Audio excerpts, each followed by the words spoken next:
Please make some noise for the fabulous Crystal Love! How are you doing? Crystal Love Johnson has featured in documentaries, performed drag and stand-up comedy around Australia, danced in the opening ceremony of the Sydney Olympics and travelled the world, raising awareness on issues such as HIV and AIDS, all the while managing a lifelong battle with type 2 diabetes. Last year, that illness came to a head when a diabetes-related sore festered into a critical infection. Crystal's leg had to be amputated to save her life. I'm looking good. Hi, how are you? Movie stuff. Yeah. Oh, she did some training actually. Learning how to walk again is like learning to walk as a baby, you know, like when you take your first step. Also training myself and also to feel good about who I am. Crystal's had type 2 diabetes since childhood, but how well she's managed that has fluctuated. All of my friends were telling me, you know, drink less, you know, start thinking about your health. And I didn't really take notice until this happened, you know. It's a story health experts at the Royal Darwin Hospital's foot clinic hear too much of. The statistics in the NT are the highest in the country. So our rates of amputation in the Northern Territory, particularly rural and remote areas of the Northern Territory, are probably 10 to 11 times higher than the most affluent government areas of Australia. Sally Lamond is the senior podiatrist at the Territory's only multidisciplinary foot clinic. One of the big problems up here is a lack of secondary care. They've started to talk about diabetes-related foot disease as like cancer, where the foot goes into remission. So it's likely that people will get another problem, whether it's 6 to 12 months or further down the track.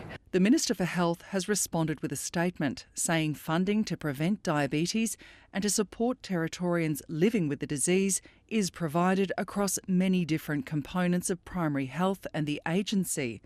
But experts say more is needed. Figures from Menzies School of Health Research show the rates of diabetes in the Northern Territory have reached epidemic proportions. 1 in 3 remote Aboriginal adults is now affected. That's a rate 5 times the national average. And the onset of type 2 diabetes is coming decades earlier, with children as young as 4 diagnosed. Diabetes is definitely posing a health crisis in the Territory, particularly for Aboriginal and Torres Strait Islander people in the Territory. There's a lot of contributing factors to that. Poverty and disadvantage do play a role, along with the impact of colonisation and intergenerational trauma. There's statistics that suggest the odds were always against Crystal Love, but she blames herself. Many months of illness, recovery and rehabilitation have left the performer unemployed and homeless, but she's putting on a brave face. Makeup actually makes me feel good about myself. Putting on lippy, you know, and going out, you know, it makes you feel beautiful. Raised Cyril Johnson, Crystal's parents were alcoholics, an addiction she says she also struggles with. She was raised by extended family across a number of homes, stretching from the Central Desert to the top end. Her emerging sexuality saw her driven away from her father's Central Desert community of Lajamanu, but relocating to her mother's country on Bathurst Island north of Darwin was also difficult. There was verbal abuse and at times public beatings, but Crystal wouldn't back down and eventually gained acceptance from family and community.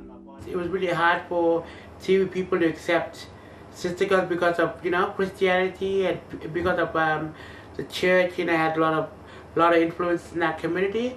But, you know, at the end of the day, we had to fight for our rights and also to fight for education, to educate our people about all these issues that we have with sister girl issues. Now in her 40s, Crystal's enjoyed a career raising awareness of the issues affecting her First Nations and queer communities, travelling to human rights conferences and World AIDS events around the globe. And it's had an impact locally. Crystal is always has been such a great advocate for our community, not only the Aboriginal Torres Strait Islander community, but for the queer community as well, so the LGBTIA+ community. Crystal Love really is iconic in the best sense of the word. She is a magnetic performer. Australia's tight-knit queer community has pulled together to help Crystal out, coordinating a national fundraiser from Melbourne. There's a lot of inequity in this country, and what has happened to Crystal is really a result of those systemic problems. So when we had the chance to come together and rally around Crystal to talk about her in interviews like this to help raise funds to support her, that was important to me because Crystal has spent her whole life giving so much to so many people. It's been all the motivation that Crystal's needed to relaunch her life and career.